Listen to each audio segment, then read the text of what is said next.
상처는 별이 되고 눈물은 비전이 된다, 이런 제목을 가지고 말씀을 전하려고 하는데, 제가 여러분께 소개해 드렸는데 박정식 목사님이라고 인천 은혜의 교회, 그 교회를 보면 이분이 늘 가슴속에 가졌던 게 뭐냐면 평생 그분의 인생 자체가 사실은 상처투성이었던 거예요.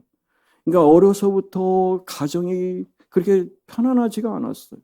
자기 형제들이 어려서 죽는 거를 바로 그냥 옆에서 보기도 하고, 그 일로 야기된 엄마 아버지의 그냥 끊임없는 부부간의 갈등과 싸움이 있다 보니까 이 아이의 가슴속에는 늘 상처만 있는 거예요.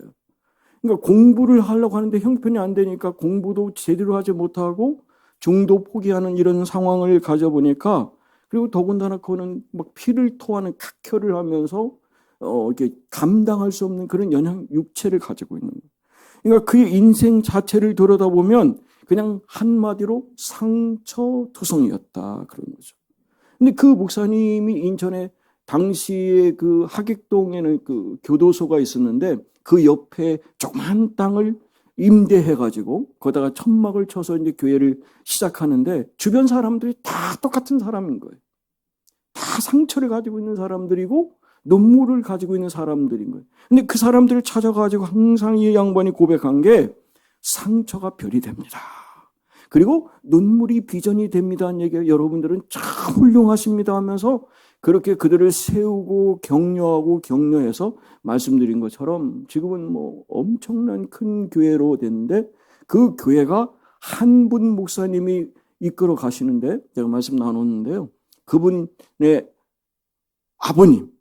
아버님이 그 교회에 대형 버스를 운전하세요. 그러니까 다 사역자들로서 사역을 감당하시는 거예요. 원로 장로님이신데 아버님이, 그런데도 그 교회의 대형 버스를 통해서 교인들 오시는 부분을 친히 지금 뭐 수십 년 동안을 감당해 오시는 거를 그때 제가 갔을 때 확인한 바가 있거든요. 바로 그런 부분을 통해서 그 한 사람 한 사람들을 존귀하다, 하나님의 자녀라고 하는 이런 부분을 통해서 세우다 보니까 그 사람들이 살아나는 거예요. 나는 아무것도 아닌 거, 배운 거 없는데, 그러나 교회에 와서 예수 제자대학을 공부하면서 나도 이제 리더로서 가르칠 수 있고 나눌 수 있다 보니까 그분들이 마치 사역자 이상의 그런 의미를 감당하는 그 일을 통해서 그 교회가 정말 한국 교회의 온전한 정말 상징적인 교회가 됐다. 다니엘서 12장 3절입니다. 지혜 있는 자는 궁창의 빛과 같이 빛날 것인데요, 많은 사람을 옳은 대로 오게 한 자는 하늘나라의 별과 같이 빛난다. 할렐루야.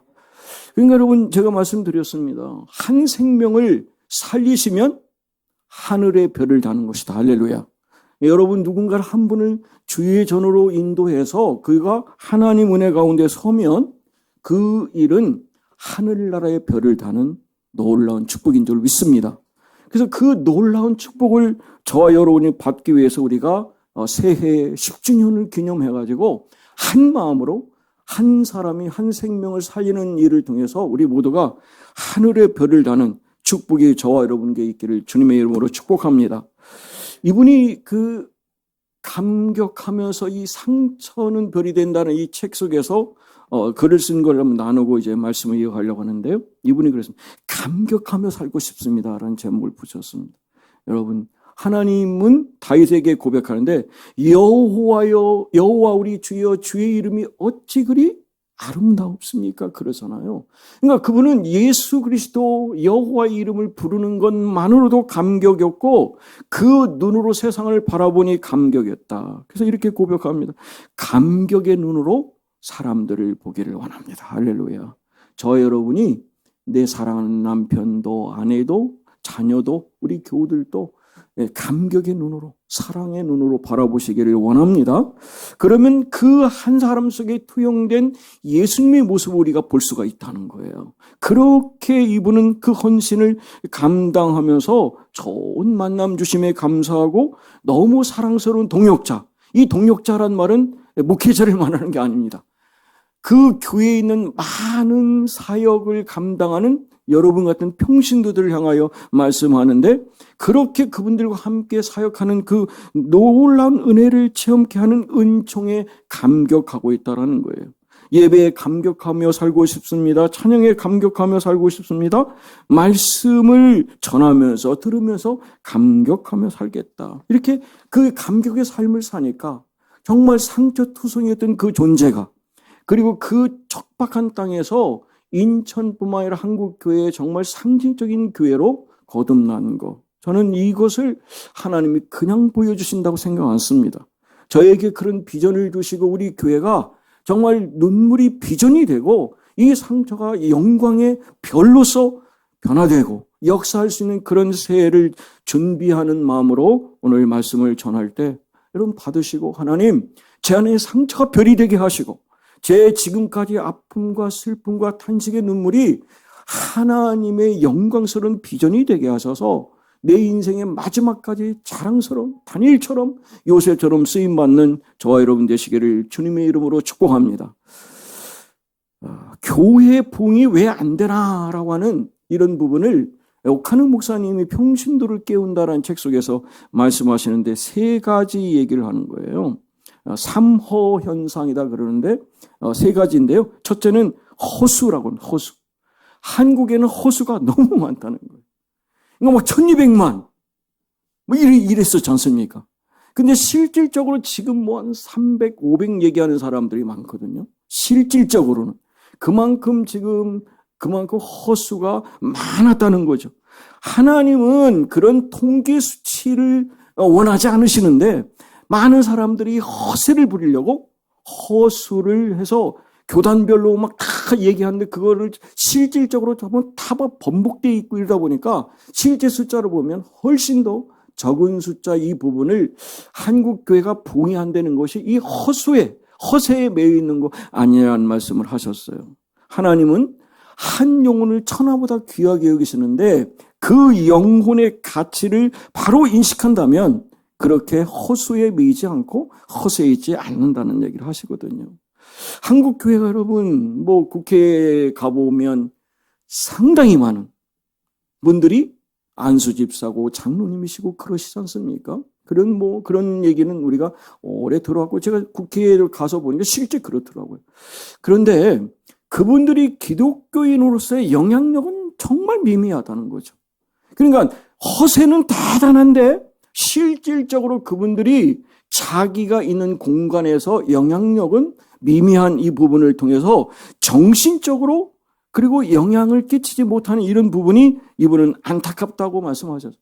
그러니까 여러분 예수님께서도 소금이 맛을 잃으면 밟힐 것밖에 할 일이 없다라고 얘기를 하셨는데 이런 부분에서 한국 교회가 다시 허세를 실세로 바꾸는 작업을 해야 된다는 말씀을 하세요. 마지막으로는 허상이라고 얘기했어요. 믿음과 삶이 각자 논다는 겁니다. 그러니까 행함 따로 믿음 따로 이 부분이라는 거예요. 그러니까 신앙과 인격이 일치되는 삶이 아니라는 거. 그래서 여러분 교회는 좋은데 예수님은 좋은데 예수 믿는 사람들이 내 마음에 안 들어. 그래가지고 교회를 못 나와 하시는 분들이 있어요. 그 중에 뭐 저 같은 사람도 있을 겁니다. 그냥 그런 부분을 보면 우리가 정말 행함과 믿음이 일치되는 삶이 되는 것을 하나님은 원하신다. 그분들이 바라볼 때 너나 마찬가지다. 한 가지다. 뭐 특별한 게 뭐 있냐? 그냥 너 교회 나가는 거지. 이런 얘기를 하면 하나님 원하시는 거에 우리는 하나님을 믿는 거와 아는 것이 하나가 돼야 되고 그 믿음 가운데 온전한 한 사람을 세우는 일, 그 일을 통해서 교회가 온전히 교회되게 하는 일, 그 일을 하나님은 저와 여러분에게 허락하시고 제가 내년에 이제 제자훈련도 이어가려고 하는데요. 이런 부분에서 우리가 함께 세워서 정말 하나님이 원하시는 온전한 제자다운 저와 여러분의 되기를 주님의 이름으로 축복합니다. 오늘 본문으로 들어가겠습니다. 오늘 본문 내용은 우리가 아시는 것처럼 이 사무엘상에 나오는 이 6장의 이야기는 법궤 사건입니다.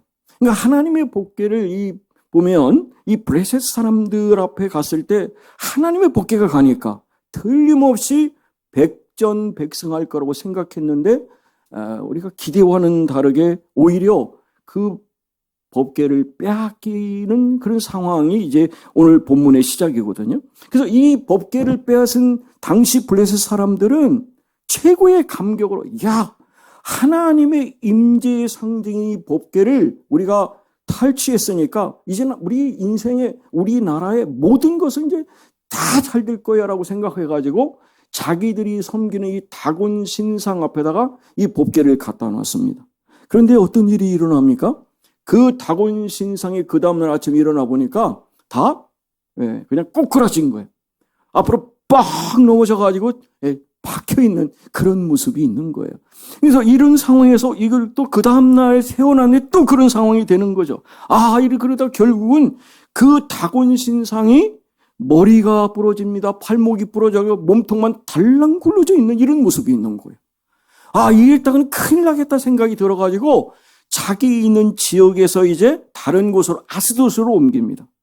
그런데 아스돗이라는 곳에 옮겼더니 이번에는 악성 종양이 일어나서 모든 사람이 이 질병이 걸려서 거의 아수라장의 상태, 못 살겠다 하는 이런 상황이 되는 거죠. 그래서 다시 이 아스돗에서 가드로 옮겼고 가드에서 에그론으로 옮기는데 여전히 하나님의 그 역사하심은, 그 궤를 통해서 역사하심은 그 이스라엘 사람들이 잃어버린 그 아픔을 생각하면 참 가슴 아프지만 보면 블레셋 사람들이 이런 부분을 통해서 결국은 비명소리가 끊이지 않을 만큼 그런 고통 가운데 있는 하나님의 역사하심을 보여주고 있습니다. 근데 7달 동안 이런 상황이 진행되다 보니까 이제 속건 제물을 만들어서 우리가 어떻게 하면 이거를 돌려보내서 더 이상의 재앙이 없게 하자 해가지고 오늘 보면 당시의 주술사들이 머리를 굴리는 겁니다. 만약 지금 이 수레를 만들고 2마리의 암소를 가지고 보내는데, 여러분 읽어보셔서 아시지만 지금 보니까 아직 한 번도 멍에를 메어보지 않은 소랍니다. 그리고 또 뭐라고 하죠? 젖을 떼지 않은 송아지가 있는 겁니다. 그런데 그 사람들이 머릿속의 생각은 여전히 하나님을 인정하고 싶지 않은 거예요. 그러니까 그런 상황이 왔을 때 이것이 하나님이 직접 내린 것이 아니라 우연한 일로 만들기 위해서 그들이 생각한 게 뭡니까? 가는 과정에 얘들이 충분히 돌아올 수 있도록. 여러분, 짐승의 본능이 뭐예요? 자식이 울고 있으면 돌아오는 게 본능이잖아요. 그러니까 울고 있는 송아지를 보는데 오늘 보면 울면서 좌우로 치우치지 않고 똑바로 길을 갔다라고 얘기를 하고 있습니다. 저는 이걸 통해서 저에게 주시는 깊은 메시지가 있습니다. 하나님, 정말 이 2마리의 암소가 처음입니다. 서로 발맞춰 본 적 없습니다. 그리고 한 번도 멍에를 매본 적 없습니다. 수레도 새 수레입니다. 그러니까 모든 조건이 힘듭니다. 그러니까 어쩌면 이 불편한 이 수레 그리고 이 멍에 이 모든 게 그런 상황인데도 불구하고 그들이 좌우로 치우치지 않고 큰 길로 한 마음으로 끝까지 갔다라는 부분. 저는 그렇게 제 마음을 가졌습니다. 하나님, 우리 사랑하는 함께하는 공동체 주의 백성들과 함께 좌우에 있는 2마리의 암소가 오직 하나님을 바라보면서 베스메스로 간 그 좌우로 지치지 않는, 그리고 비록 그것이 고통이고 아픔이어서 울면서 갈지라도 그 길을 가면 하나님은 반드시 하나님이 역사하시는 위대한 일을 우리 교회를 통해 이루실 것이다. 할렐루야. 저는 그 일을 여러분과 함께 이루기를 원합니다. 그러기 위해서 하나님은 오늘 본문을 통해서 주시는 메시지는 그러기 위해서는 첫 번째로 정결해야 된다 말씀하세요. 그럼 거룩해야 된다는 것이죠. 디모데후서 2장 20절인데요. 그 집에는 금그릇, 은그릇이 있는 것이 아니라 나무 그릇과 질그릇이 있는데요. 어떤 건 귀하게 쓰이고 어떤 건 천하게 쓰인답니다. 그런데 이렇게 말씀하시거든요. 자신을 깨끗하게 하면, 그러니까 우리를 정결하게 거룩하게 하면 하나님은 그 그릇이 어떤 그릇이라도 쓰신다. 할렐루야. 그래서 하나님은 그렇게 쓰시는 거죠. 정결해야 됩니다. 깨끗해야 된다는 것이죠. 그러니까 하나님의 이 궤를 옮기는데도 보세요. 새수레라고 말씀하세요. 새수레. 그리고 한 번도 메어보지 않은 암소 이렇게 되어 있습니다. 그러니까 하나님은 이렇게 인간을 위해서 다른 목적으로 쓰지 않은 순전한 그러한 거룩한 정결한 이 새수레와 그 두 마리 암소를 사용하신 이 부분을 보니까요. 민수기 19장 2절에 보면 이렇게 말씀하거든요. 흠 없는 암송아지 곧 아직 멍에를 메어 본 일이 없는 소를 끌고 오라 그 말씀하고 있습니다. 바로 이 일을 두 마리 암소가 하게 된 것이죠. 저는 이게 바로 우리의 가야 될 길이라고 생각합니다. 이 두 마리 암소를 통해서 우리가 우화적으로 보여주시는 것은 저와 여러분이 한 마음을 가지고 좌우로 치우치지 않고 그 길을 가기 위해서는 첫째로 거룩해야 된다는 것이죠. 그럼 베드로 설교의 핵심은 뭐냐면 거룩할 수 있는 방법, 성령을 충만히 받을 수 있는 방법은 예수 그리스도의 보혈의 피를 통해서 우리가 깨끗이 씻음받는 것이다. 그게 구원의 은혜고 그것을 통해서 하나님은 우리를 빚으시고 채우셔서 하나님의 거룩한 사람으로 사용하신다. 여러분 한 해를 마치시면서 여러분 꼭 기도하셨으면 좋겠어요. 하나님 제 안에 아직도 붙어있는 이 영적인 누더기가 있으면 하나님 이번 기회를 통해서 깨끗이 치워주십시오. 그래서 새해 하나님의 거룩한 도구로 쓰일 때에 이 거룩함으로 인해서 하나님께 인용받기를 원하고 하나님 나라를 위해 평생 거룩한 삶을 살기를 원합니다. 그 마음을 가지고 우리가 나아가면 하나님은 반드시 저와 여러분을 통해서 위대한 역사를 이루게 하실 줄 믿습니다. 두 번째로 오늘 보니까 이 벳세메스 가는 소를 보면 젖을 빨리는 송아지가 있다고 그랬습니다. 그러니까 여러분이 지금 큰 길을 가는데 보면 이렇게 말씀해요. 오른쪽으로나 왼쪽으로 벗어나지 않고 울음소리를 내면서 따라갔다. 그럼 찬양 중에 여러분 좁은 문 좁은 길 그 길을 가는 일이 쉽지 않잖아요. 그런데 그 길을 따라가기 위해서는 눈물 나는 일이 있다는 겁니다. 정말 가슴 아픈 고통이 있을 수 있다는 겁니다. 그런데 그 고통 때문에 이 소들이 가던 길을 멈추고 뒤로 돌아서서 송아지에게 젖을 주러 온 것이 아니라 눈물을 흘리면서도 그 사명을 감당하려고 묵묵히 목적지인 벳세메스까지 갔다. 그럼 본능적으로 충분히 돌아올 수 있는 것이지만 하나님께서 날 부르셔서 나를 하나님의 역사에 이루기 위해서는 이 인간적인 내 육정적인 본능적인 부분도 내려놓고 하나님 앞에 갈 수 있는 사람을 하나님 그를 통해서 일을 이루신다. 그 역사를 이루신다는 그게 바로 여러분 우선순위 아닙니까? 너희는 먼저 그의 나라와 그의 의를 구하라고 하는 이 부분에서 보면 우리가 먹는 거, 마시는 거, 입는 것도 중요하지만 정말 하나님이 원하시는 게 무엇인가를 바로 알면 우리가 우선순위가 달라질 수 있죠. 예수님이 이런 십자가를 지실 때에도 분명히 말씀하시잖아요. 그 기도하신 거 여러분 기억하시지만 나의 원대로 마시고 아버지의 뜻대로 하십시오. 아버지 사람의 육정을 갖고 있기 때문에 예수님도 십자가 지고 싶지 않으셨을걸요. 그러니까 할 수만 있으면 이 잔을 내게서 거둬가 달라고 그러시잖아요. 그러니까 여러분 근데 두 번, 세 번째 나가셨을 때는 기도가 달라졌거든요. 나의 원대로 마시고 아버지 뜻대로 하십시오. 하나님 중심, 내 중심에 하나님 중심, 하나님의 생각을 하게 되면 내 일의 가치보다 하나님의 일의 가치를 하나님의 영광을 앞서가는 그 일을 하나님은 오늘 말씀하세요. 여러분 우리가 져야 될 십자가는요. 우리가 원치 않아도 우리에게 다가올 수 있습니다. 이런 인생을 살면서 그러시잖아요. 정말 이건 내게 감당할 수 없는 십자가인데 왜 이런 십자가가 나게 오나. 이 두 암수 입장에서도 그렇지 않습니까? 웬 날벼락이에요.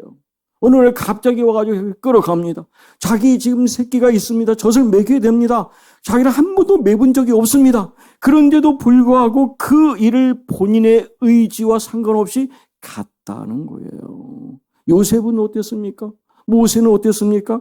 그럼 사도 바울 다 그들이 그 부분을 원하지 않았지만 하나님이 내게 허락하신 십자가면 그 십자가를 가지고 그 길을 갔더니 하나님이 그의 인생에 예정하신 대로 이끄셔서 최고의 인생으로 만드신 줄 믿습니다.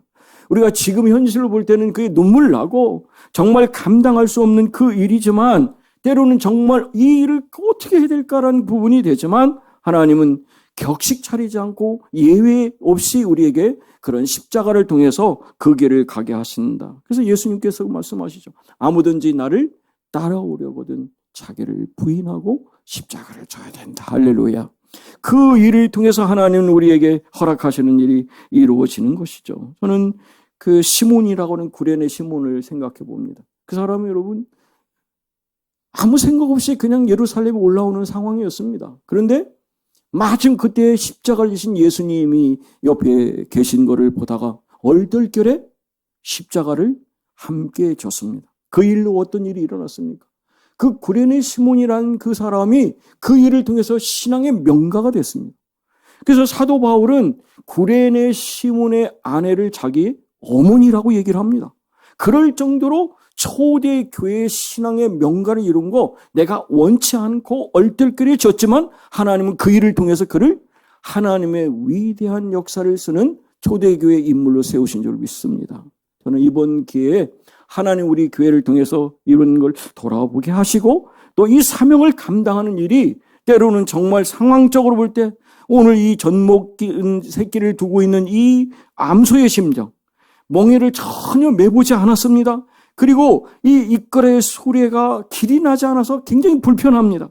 그리고 이 전혀 함께 걷는 훈련을 하지 않았는데 불구하고 이 일을 끝까지 묵묵하게 감당한 일을 통해서 사명을 이루었다. 하나님, 저희 교회가 좌로우로 치우치지 않도록 지금까지 이끄신 것도 감사하지만 마지막 이 희생하고 헌신하는 일을 통해서 끝까지 그 일을 감당해서 그 순종함을 통해서 하나님의 은혜를 이룰 수 있고 그 새해에 그 일을 이루는 저와 여러분 되기를 원합니다. 그 일을 통해서 하나님은 분명히 역사를 쓰게 하실 거라고 믿습니다. 근데 저는 오늘 본문을 통해서 크게 더 제 마음에 감동이 되는 게 이 두 암소가 마지막까지 법궤를 잘 끌고 갔습니다. 모든 그 열악함과 모든 것을 다 이겨서 베세메스까지 갔는데 그 사람들이 너무 기쁘게 이걸 받아들였어요? 그러면 어떻게 됩니까? 어떻게 해야죠? 상식적으로 봤을 때 이야, 얼마나 감사해요. 법궤가 7개월 만에 돌아온 거잖아요. 그러니까 그 소를 열심히 예를 들면 먹이를 여물을 준다거나 그리고 이제 빨리 돌아보내서 새끼와 함께 행복하게 살 수 있도록 보내줘야 되는 게 맞는 거 아닙니까? 근데 오늘 본문 뭐라고 하죠? 그 수레를 패서 장작을 만들어가지고 그 제단을 쌓고 그 위에다 이 두 암소 두 마리를 제물로 바쳤다. 아마 소 입장에서 볼 때는 너무나 가슴 아픈 일 아닙니까? 마지막까지 사명을 감당하고 그 모든 걸 했음에도 불구하고 어떻게 이렇게 철저하게 하나님은 자신을 부인하고 마지막에는 끝내 희생, 헌신하는 쪽으로 이렇게 이 본문을 이어갈까? 저는 이 부분에서 우리가 감당할 게 무엇인가를 생각해 보는 겁니다. 하나님은 이 본문을 통해서 주시는 말씀, 이 절정이 뭐냐면 하나님의 일에서는 궁극적으로 원하는 것은 내 자신을 내려놓는 것이다. 내 자신을 죽이는 것이다. 그것이 하나님이 원하시는 거예요. 근데 예수님은 항상 그런 부분에서 자기를 비우셨습니다. 자기 죽기까지 순종하셔서 우리를 살리신 것처럼 우리에게도 이 벳세메스로 간 두 마리 암소의 최후가 우리의 가야 될 길을 알려주고 있다는 사실입니다. 바로 이것이 무자비하고 몰인정하게 보일지 몰라도 내가 죽어야 하나님이 살고 내 승리가 아니라 하나님의 승리를 우리는 바라보고 사는 존재입니다. 그러니까 내 존재가 아니라 하나님이 원하시는 그 하나님의 승리, 하나님의 영광, 그 일을 받는 거예요. 사도 바울은 뭐라고 해요? 우리는 다 무익한 종이다. 하나님이 주신 그 일을 그냥 마땅히 해야 할 일을 할 뿐입니다. 이 고백을 하죠. 사도 바울은 나의 달려갈 길과 주 예수께 받은 사명 하나의 은혜의 복음을 증거하는 일에는 나의 생명을 조금도 귀하게 여기지 않는다. 바로 이것이 우리의 마지막 가야 될 길임을 말씀하고 계시고 먹든지 마시든지 무엇을 하든지 하나님의 영광을 위해서 하라라고 말씀하고 있습니다. 말씀을 마치겠습니다. 사랑하는 성도 여러분, 베세메스로 가는 소처럼 우리 주님께서 그러셨습니다. 이 땅에 오셔서 정말 하나님의 뜻을 늘 마음에 새기시고 하나님이 원하시는 거룩한 구별된 삶을 사셨습니다. 그리고 그분은 그렇게 인생적으로 바쁘고 힘드셔도 새벽같이 일찍 일어나셔서 하나님의 뜻을 구하려고 기도하신 분입니다. 밤중에도 기도하셨습니다. 때로는 철학기도 하셨습니다. 이런 과정을 통해서 마지막까지 나의 원대로가 아니라 하나님의 뜻을 이루고 하나님의 영광을 나타내고 지금은 하나님 보좌 우편에서 최고의 하나님의 영광을 받는 온 세상의 최고의 구세주가 된 게 예수 그리스도의 삶입니다. 우리가 이 교회를 향하여 하나님 주셨을 때 주님 하나님의 뜻을 따라 하나님이 원하시는 대로 십자가에 내 생명을 던지는 그 마음을 가지고 이 사명을 감당하기를 원합니다. 직장에서도 우리 교회에서도 가정에서도 예수 그리스도를 바라보고 그분 바라보면서 뒤의 것은 잊어버리고 새롭게 하나님을 바라보는 그런 새로운 다짐하는 우리 성탄 또 새해를 맞는 저와 여러분 되기를 원합니다.